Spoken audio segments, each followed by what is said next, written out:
I'm going to take you on a journey. It's a journey that shows the benefits of the performing arts, specifically dance.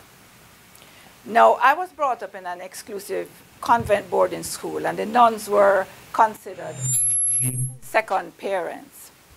And when they started the dance program at boarding school, I went to my father and I said to him, I wanted to dance. And his reaction was, no daughter of mine is going to be prancing around the stage. No way. Books, study your books. That's what you're here.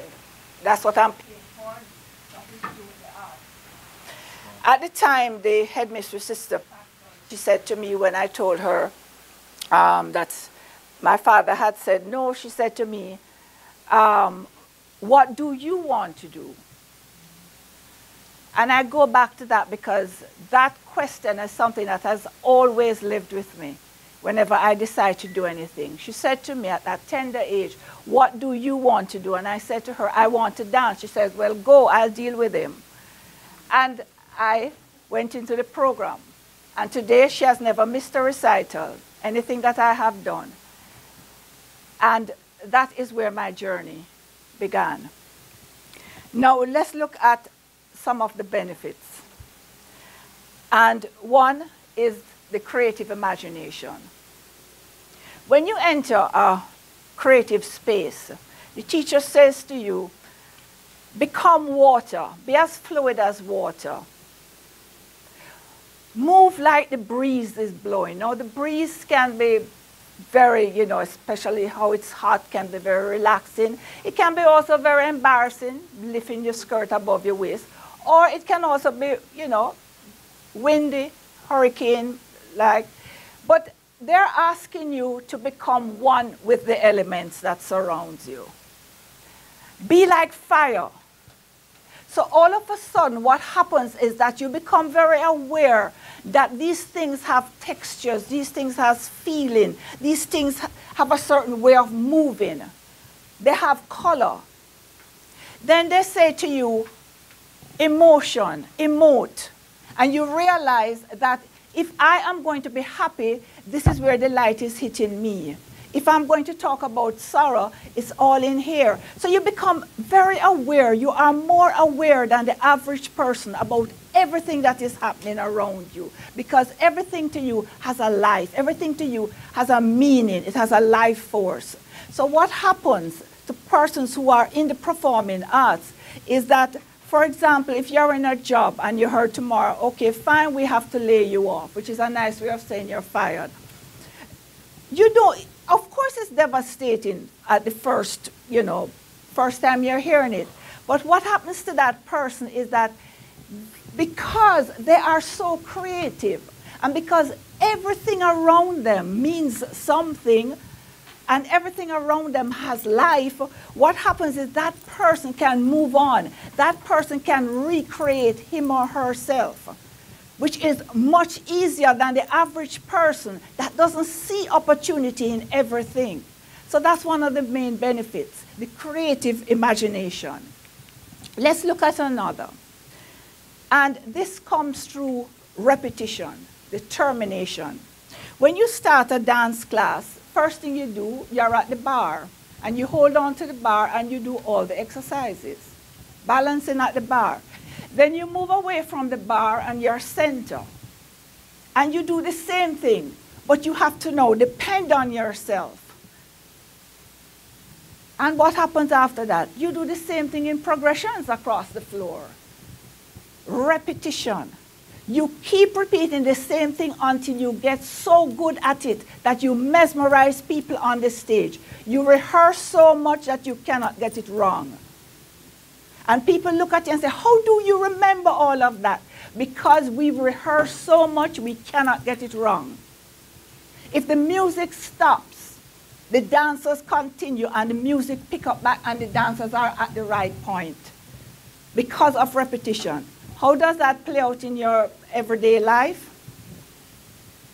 The average student reading a passage After you have read it once, you get very frustrated. I didn't understand it. You're distracted. So what do? You get up, you know, watch television, call your friend, whatever it might be. But this person, this dancer, understands that through repetition, I am going to get it.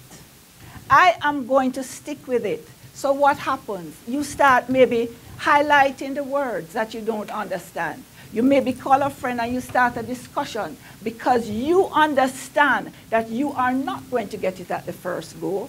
You are going to get it over time. And if you stay with it, you can only succeed.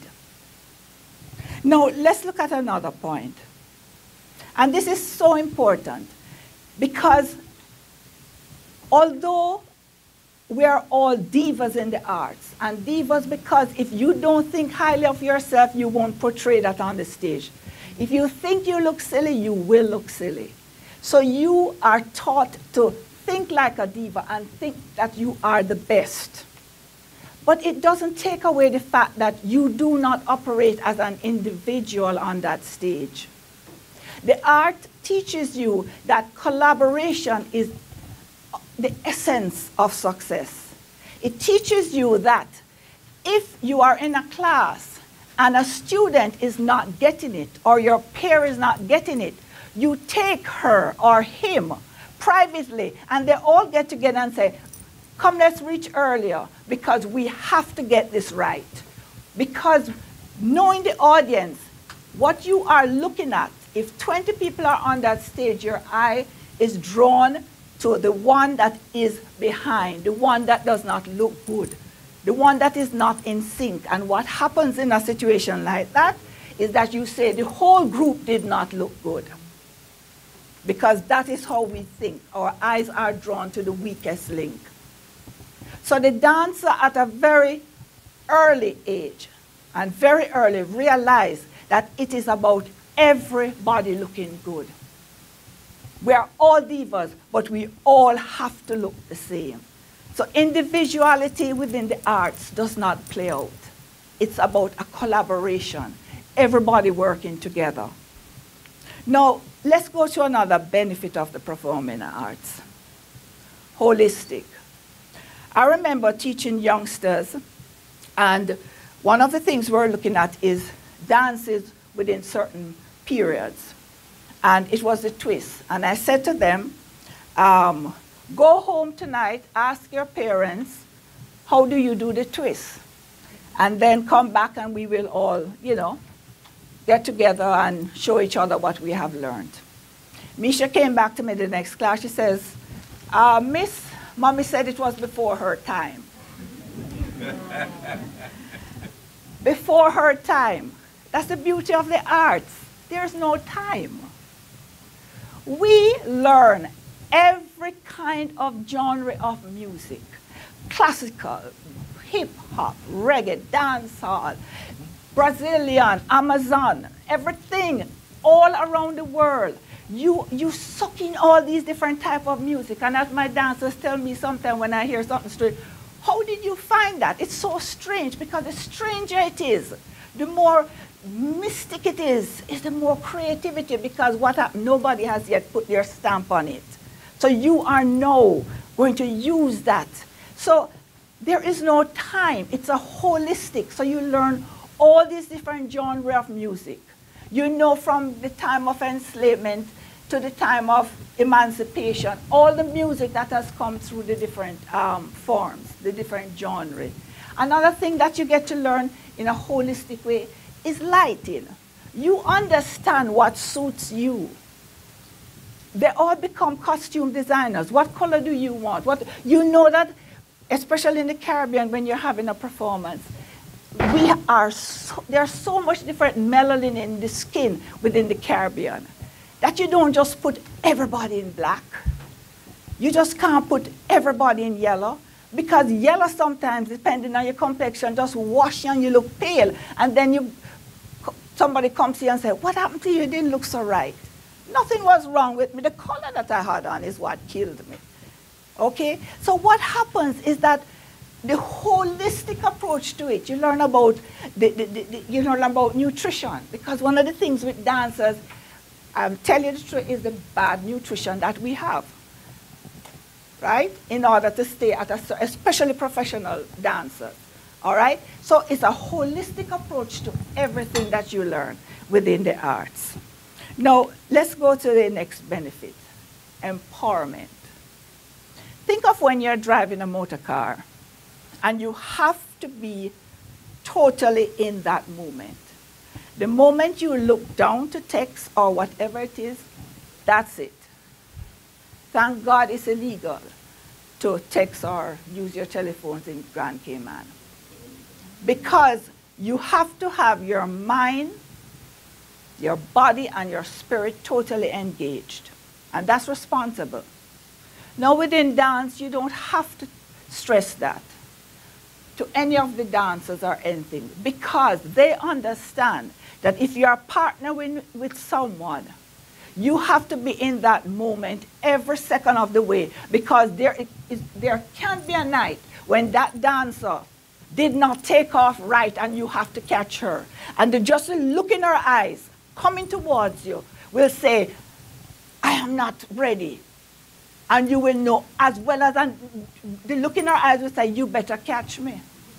I am coming, right? So you have to be in that moment. You are always in that moment. You're always in that moment if you're going to lift your leg, because everything about lifting that leg has to be in full alignment with your body. You have to be in that moment, because for that split second that you're not in that moment, somebody can get injured. For that split second, you can ruin a person's life if you didn't catch them properly and they fell on their backs or hurt themselves. I've known of situations with dancers, and it was a group of boys lifting, and his arm was slipped out. And do you know what it was like for him not to stop, but to continue dancing with his joints slipped out? Because the lift was bad. The lift was not correctly executed, right? So when it comes to collaboration, when it comes to empowerment, everybody working together, and the fact that you need to be on the same page, the same wavelength, the same everything, all the dancers, totally, that's empowerment. Now, another benefit that a lot of people look at as something that is weak is humility. Humility is by no means a weak person. As a young dancer, dancing with the National Dance Theatre Company, I was chosen as one of the lead principals in a ballet that was going to be premiered in New York, that Rex Nettleford, the late Rex Nettleford, had choreographed. And I was alternating the role with another senior member. Alternating means she danced it one night, I danced it. And that's how it works right through the season. Because we have regular seasons, and the season runs for like a month, 4 days a week.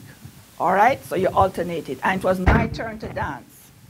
And when we were in New York, I got a message, you are not dancing it tonight, MoniKa. Patsy's going to dance it. I was devastated. Everything just went through me. But it was short-lived, because I had 5 other dances to do. And you couldn't carry that through in all the other dances, your disappointment. So what happened? You learn to say to yourself, it was not my time. This is a season, this is a senior member. Whatever the choreographer wants, this is his child. A choreographer that gives birth to a creative work, that's his or her baby. She knows or he knows what he wants in the dancers. And you as a dancer, it doesn't take away from you the fact that he might not choose you to do it. It doesn't take away the fact that you are excellent. It's that They do not see what they want in you for their work. And you learn to accept authority. You learn to accept the fact that this is the person in authority, and this person is making a decision based on their work. So what happened? You concede to authority, but it doesn't make you a less person. It doesn't make you feel less about yourself. Not at all. And I will go back to how I started. The performing arts is a wonderful, if not an excellent way of developing a child. It's excellent because a lot of times when you ask students, do you want to join the performing arts? I can't sing, I can't dance, I'm too tall, I'm too fat, I can't move, I'm too shy and all that. Because what we tend to do is look at the end product. We look at the end product, which is the icing on the cake. Not even the icing, but maybe just the decoration, the cherry, the last thing you put on the cake. And nobody stops to look at the process. What is it that they're going to go through? What is it that they are going to learn during that process? They might never reach that performance stage. They might only reach a stage where, you know, as a child, everybody is cute. And every parent thinks their child is the greatest at that pretty age and all that. And I said to my students, hey, the babies are cute. And when you dress them and you send them out there, you send them with a prayer because you don't know what they will do. Because that parent will just shout out, hi, Megan, and that child goes to pieces on that stage. You don't know what they're going to do. But what happens? They're going to get the biggest applause because they're cute. Now, after you have passed a certain age, ain't cute. No, it's not cute. You better deliver. You better be technically competent to deliver because you're not going to be cute. And anybody tell you about cute, take it as an insult after you pass a certain age. You can't be cute. The worst thing somebody can tell me, you look cute. Oh, you mean you look cute at my age? You can't tell me that. I feel insulted, you know? So it's the same thing with the performing arts. It is the process, the journey that you take them through. So stop looking at the final destination and think about the process and try to give them that experience that will shape their lives into adulthood, adults, and beyond. Thank you.